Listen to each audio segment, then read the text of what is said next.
Ramiz Yunus. Mr. Yunus, hello. Thank you very much for being with us. Salam alaikum. Wa alaikum assalam. Greetings to you. Thank you for the invitation. Glad to see you, dear Elena, in good health. Long time, no see. Greetings to all our esteemed audience.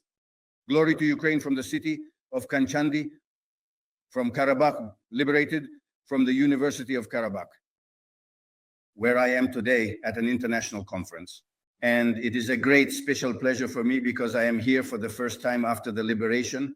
And you are the first journalist in principle and a Ukrainian journalist, I think, and any other journalist, because this is the first exclusive interview being given during the international conference that is happening right now at this very moment. Right now, there is a panel going on in the next room.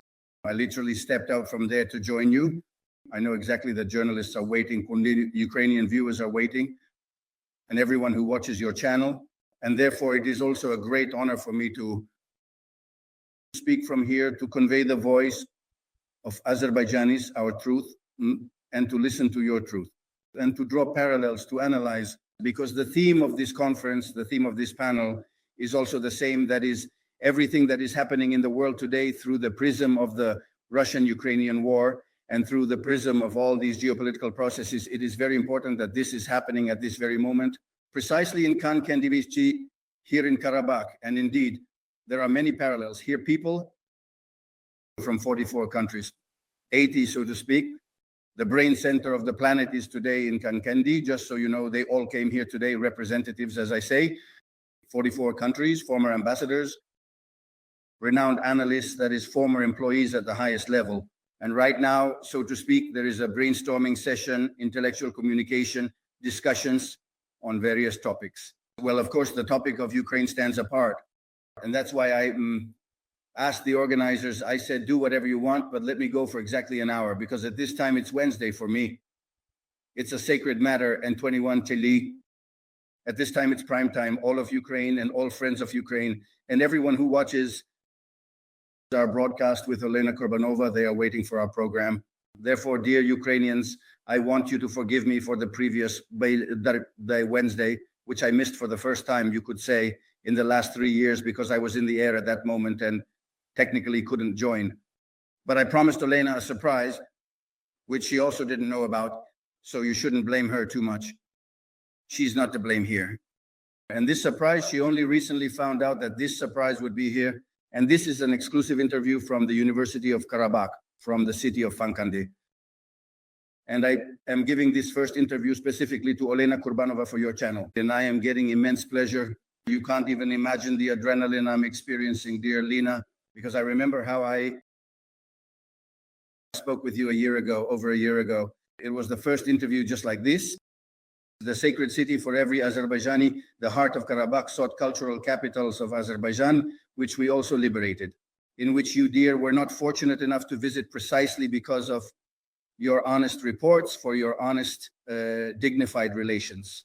And to Azerbaijan, to Azerbaijani issues, that's why you were welcomed here in Azerbaijan as one of our own, not only because your surname is familiar to us, but because you are an objective journalist who, in any case, has always covered the Karabakh topic with dignity.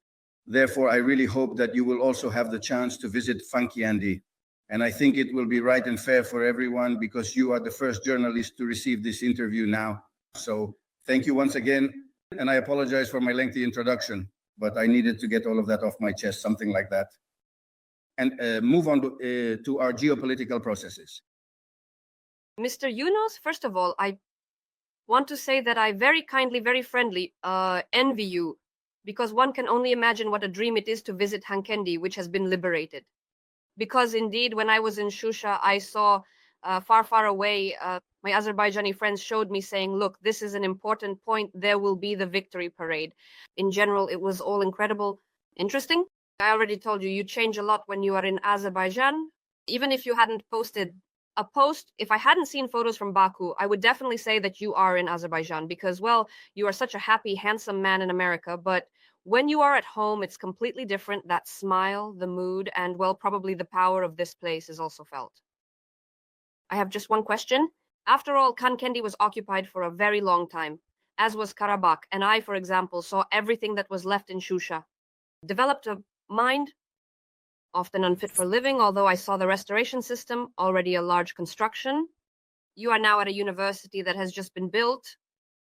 Further, I was simply shocked when you said that you are also at the airport, meaning you will visit there. Accordingly, that's another place that has been built.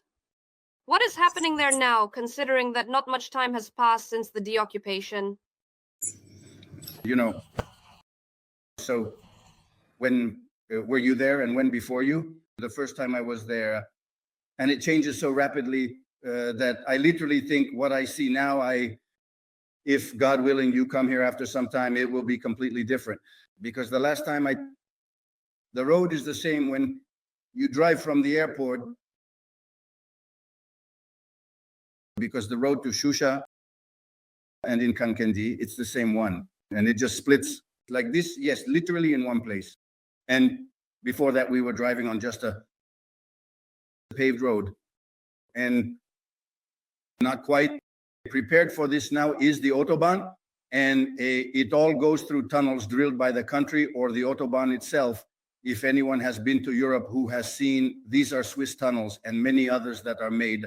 They do not compare at all with what you see here in Azerbaijan, because Karabakh will truly become, it is geographically a prince, but today it will undoubtedly become a Klondike and a historical tourist boom. This is in the future because the infrastructure is growing. As Stanislavski said, the theater begins with the coat rack. Any city, big or small, begins precisely with infrastructure, with the airport. A person arrives at the airport, how they are greeted there, and how they continue towards the city and how they enter this city. Yes, yeah, just look at my native Baku. Just as I saw this city of Baku when I left it and when I saw it 20 years after my return from America. It is completely night and day, so I know my city as my own. I grew up there, lived for 43 years, yes, you could say. But then after 20 years, returning to the city, you realize this city clearly, you see how the infrastructure has changed, skyscrapers. That is a millennia-old city with its history and modern urbanization like this. In Dubai, they don't have this. In the Emirates, everything is new there. They don't have this millennia-old history. But here, it's this combination of balance, yes, and a clean city. And the roads and everything as it should be. That's why it captivates. But when you start to see this in Karabakh, and when you initially saw what these vandals did, you also saw it when you travel to Agdam, you see Fuzuli. It's like Hiroshima and Nagasaki. When they talk about how it's theirs, and these lands are historically theirs, as much as they talked, who stopped you from restoring them? You held it under occupation for 35 years. So it's not yours, it's someone else's. And now the owners have come. How long has it been? Just a few years, literally. Look at what it's turning into. More than 40,000 people have already returned. More than 40,000 people. I mean, those who left these places at one time. And they are returning quietly, but they are coming back to completely different homes along different roads. Then it's a completely different infrastructure, you understand? And when not only Azerbaijanis see this, but also foreigners who come, they see this. Amazing changes, the development pace of 11 billion in Lorven. Can you imagine for such a small region? That's a huge amount of money. That's a huge amount of money. And when you remember today, when we were leaving for Khankendi, we saw those old Khrushchevkas, how this city, the Soviet Union of the stagnation era, so to speak, the era of Khrushchevkas. If my generation remembers this, then they should understand what is being talked about.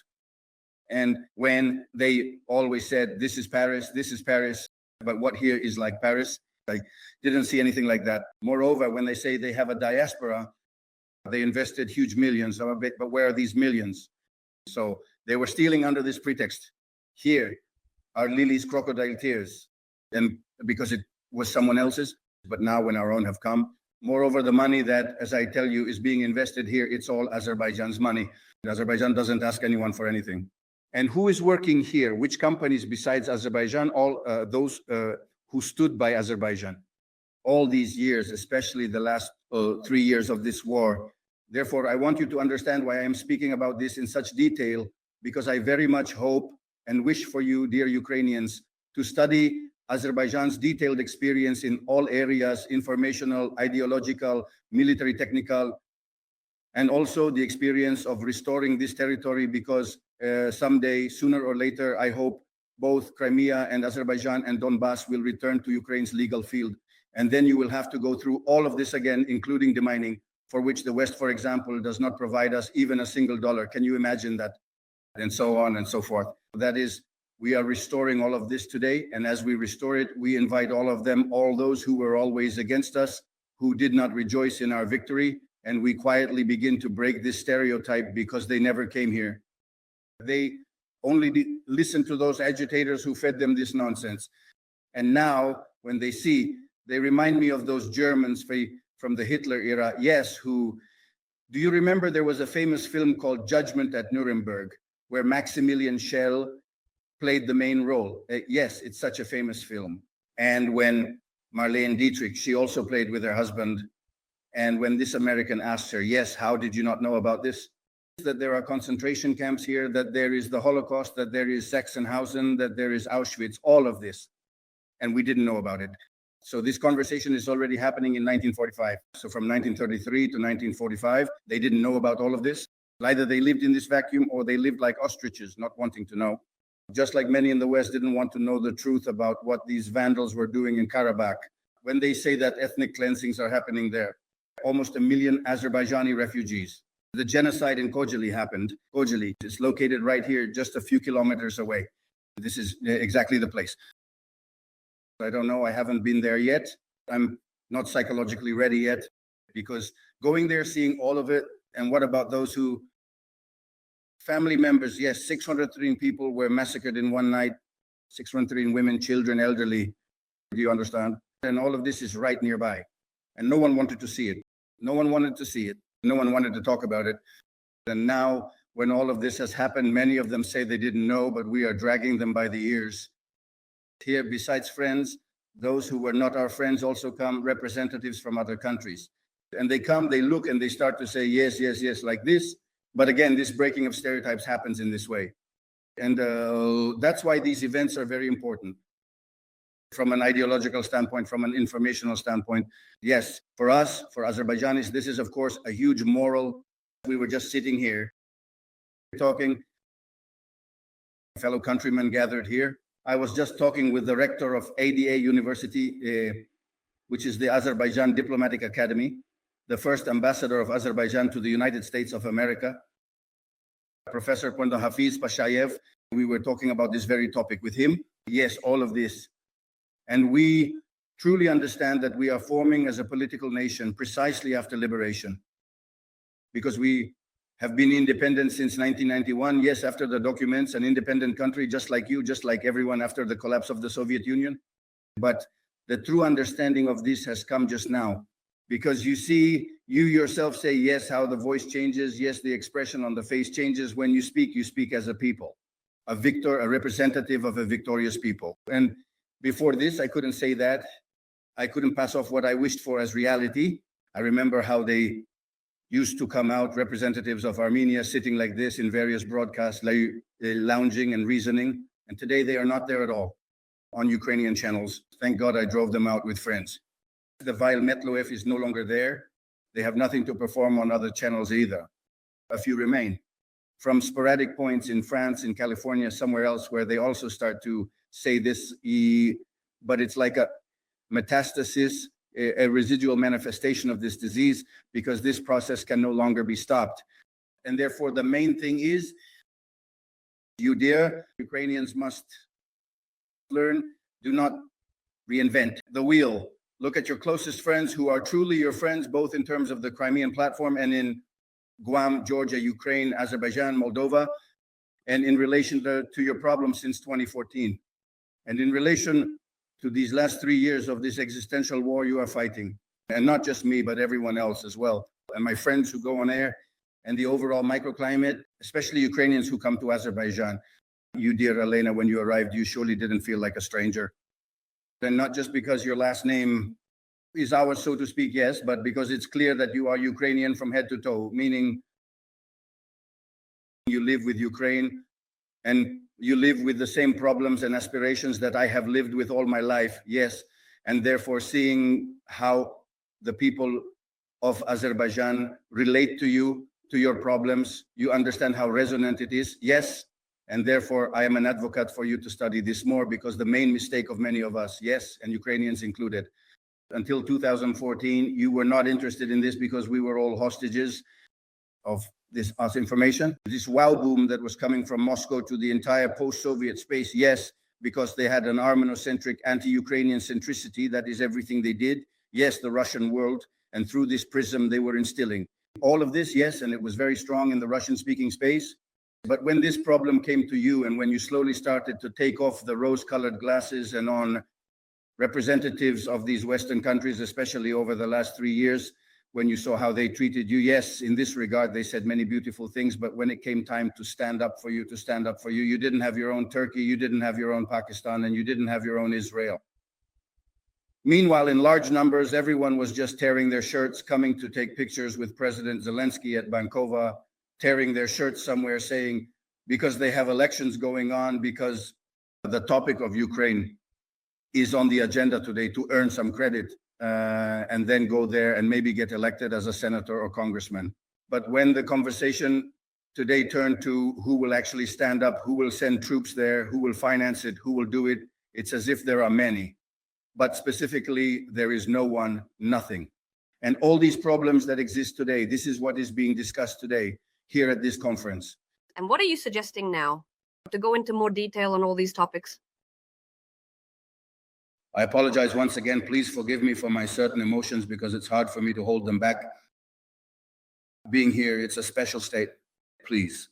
All those who were against him, led by the Democratic Party of Joe Biden, are hypocrites for the most part.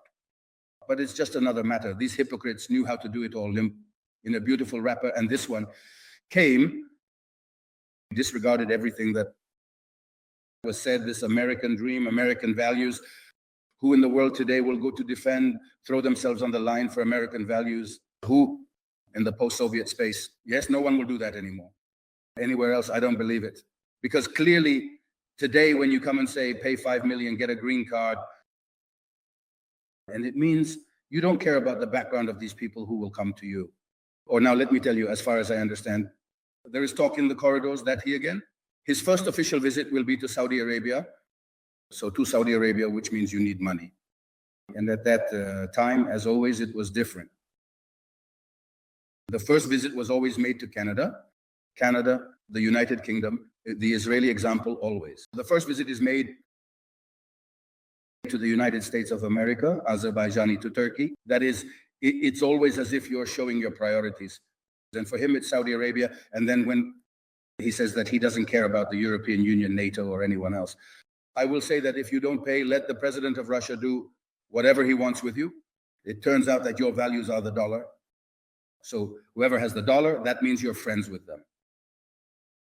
If before these people were going into the line of fire for American values as they understood them, and then they sit in prison for years, like Mikhail Saakashvili, and you don't care about that. Mikhail Saakashvili, who was wonderful relationships, he was called a friend 1,000 times, even by Donald Trump, and he doesn't worry about his fate, and others don't either, yes. And I'm one of those. I'm now an American citizen, and I'm sitting here thinking about my own fate. Just like that, I broke away, emigrated here, and you all hypocritically sit here today saying this and that. I see how today, after you sold my native Azerbaijan, Georgia, and now you are selling Ukraine in front of the whole world. And you say the salvation of the drowning is the work of the drowning themselves, or give me all your resources completely, and so on and so forth. And I will go and negotiate with your aggressor. And you start to understand this, and you realize, yes, here, you need to adhere to a completely different tactics, a survival tactic. This means you need to prepare your safety nets, economically prepare your army, and find specific allies on the ground. That is exactly what needs to be done.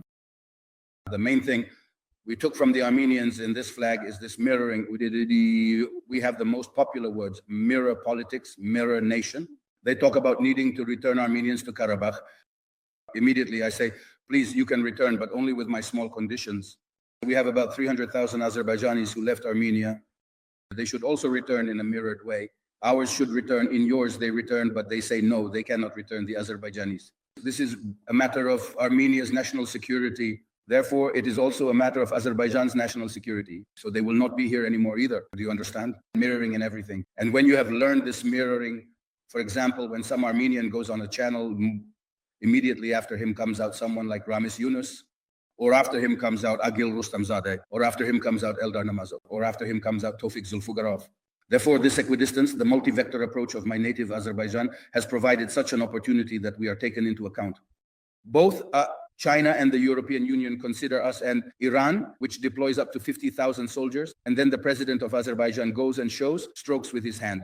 An Israeli-made drone, it's not just Israeli-made, it's something significant. And when Azerbaijani planes are shot down, the president of Azerbaijan steps forward and demands apologies. And he says it firmly, and everyone is talking about whether he will go on May 9th or not. Notice, Leon, what is this all of a sudden? President Putin doesn't call personally to invite for May 9th. Instead, he sends Lukashenko and Emomali Rahmon ahead.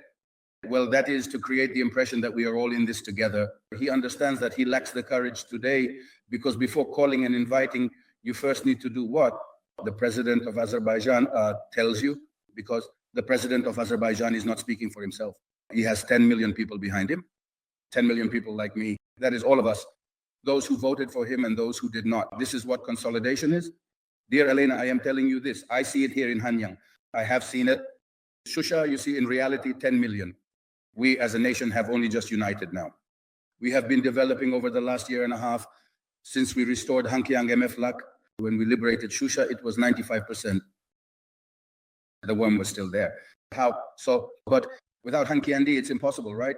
You were here in Shusha yourself when you saw it there, and we couldn't go there.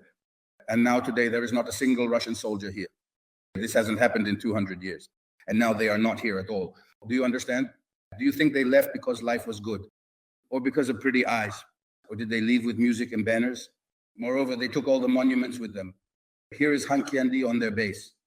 They installed monuments to all their Suvorov, among others, right? And when they were installing them for centuries, yes, like I even said on your broadcast, it's still unknown whether they will last 5 years or not. 3 years, you see? So the situation is changing. Just believe in it. Look at my native Azerbaijan, at your friends, learn everything. And I hope that someday in Crimea and Donbass, you will have the same kind of international conference, and you, Elena Kurbanova, will be sitting there like the same satisfied, victorious people, and you will be giving interviews from there, from Crimea, to somewhere in Azerbaijan, again, to your friends. Remember, we talked about this. You just have to believe in it. I am 66 years old. I believed in it. I believed in it while living in America. You see, are we on this question? We all believed, all 10 million of us. If you all believe, if you make it so that the 10 million who fled your country return, you must do everything to ensure they come back. At least the majority should return. Some economic projects need to be implemented. I don't know what exactly, but they must return because it cannot be restored. These HIMARS F-16s do not liberate. It is living people who liberate, those who operate these HIMARS and F-16s. This is exactly what happened in Azerbaijan. We had kilometer-long queues at the military enlistment office during the 44-day war. In Armenia, 12,000 deserted because it's foreign. Nobody wanted to fight. You see, that's why these are all very important points. Sorry for speaking about it so emotionally. It's just that the place I'm in kind of energizes me in a way. So I'm very happy and thank you. First of all, for giving this opportunity and this exclusive broadcast. Sorry, it turned out this way. First of all, you gave us the opportunity for this exclusive broadcast. Being in Khankendi, I would like to say, Mr. Yunus, that it is invaluable. You are one of the few experts who consistently remember Mikhail Saakashvili. He is rarely mentioned, and your principled stance is evident in this. It seems so. A Georgian president, a Ukrainian politician in his own way, but very rarely. Everyone is busy now. Saakashvili is a friend of Azerbaijan, and he does not understand that in Azerbaijan, and somehow it was refused. To this day, I have not said a single good word about the Georgian government. I will never say it as long as he is in prison, because a friend of Azerbaijan cannot be in prison. Moreover, he is the third president of Georgia who has done so much for Georgia. And I'm not even mentioning what he has done for Azerbaijan-Georgia relations. If he is imprisoned in Georgia, we must raise our voices, especially when the person who has done so much for this pro-Western direction is imprisoned.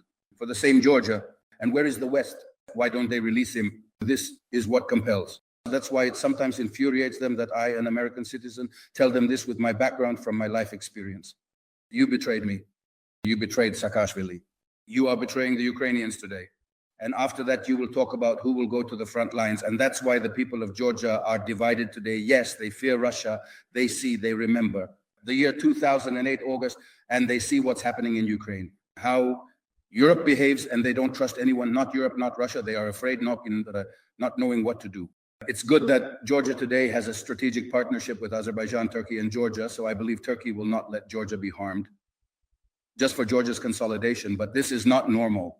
The third president of Georgia is in prison. This should not be the case. Here in Azerbaijan, we also had a dangerous situation, but not a single president of Azerbaijan has been in prison. He might have been dissatisfied, he was perhaps like that, but all of them are buried with honors in the alley of honorary burial. Those who returned later, who had complicated relationships, because if we want to consolidate the nation, we must do exactly this. And that's why, for example, my return from America and my interview with you, dear Elena, I was the first to give you this interview from a city in the USA. Do you understand what that means? Nations are watching. Nations are watching. This person criticized himself all his life, and now this government invites him, and they are together in the same trench, and the enemy is over there ahead, and the enemy sees this. And what are they to do? And there are 10 million of us, and there's nowhere to jump to. This is what consolidates, and the common people see it. After all, it means we are all together. When we are together, we are truly strong. These are not just words, not just rhetoric. Here you have this of yours. Today, it's the Achilles heel. And that's why when I say 10 million have left the country, we must do everything to bring them back. Because who will defend this country?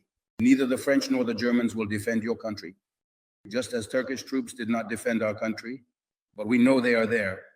And those F-16s that were on the ground, it was just a message to Moscow, Tehran, the French and everyone else.